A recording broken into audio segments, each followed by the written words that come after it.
Dire heat wave in Europe is fueling wildfires across the continent. Greece, France, Italy, and the Netherlands are just some of the countries battling massive fires in recent days. Our travel editor, Peter Greenberg, joining us now. Good morning, Peter. How is this impacting travel in and out of Europe, and what should people do before they plan a trip? Well, you're talking about recent fires here. I'm actually in Greece right now. This happens every year now. It's almost an annual event, not just in Greece, but in Turkey, and of course this year in France and in Spain. You need to monitor all your weather apps very carefully. Sometimes it may result in the closure of airports just because of dust and smoke.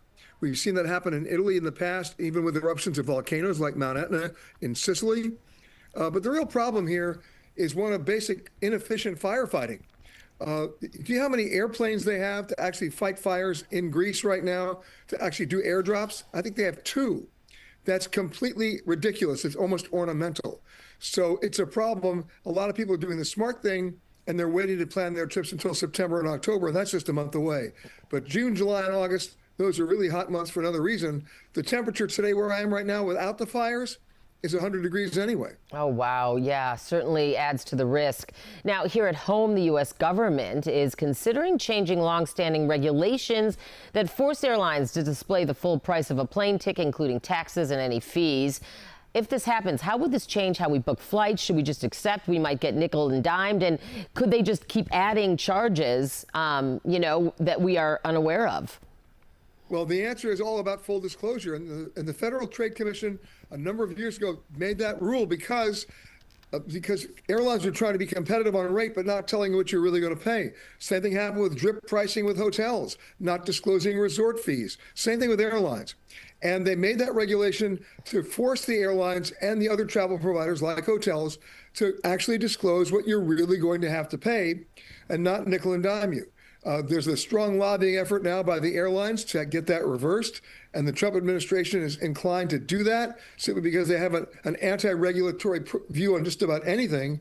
If that happens, we just have to do much more homework and maybe even get on the phone, not just go online, and ask before we ever click a keystroke to make sure we know what we're actually going to pay before we actually pay. Yeah, I mean, it's just so frustrating for consumers, right, to have to even dig that deeper to find out, oh, actually, the actual price is way more than I expected. All right, I want to kind of ask a fun conversational question. You mentioned you were in Kefalonia, Greece, when we chatted prior to this interview. Why are you in Kefalonia? What are you doing there? What I'm doing here is I come here every year with a good friend of mine. We literally go around the Ionian Islands, Kefalonia being one of them. I'm not here very long. I'm only here 3 days, and I'm leaving the day after tomorrow to come back to the States.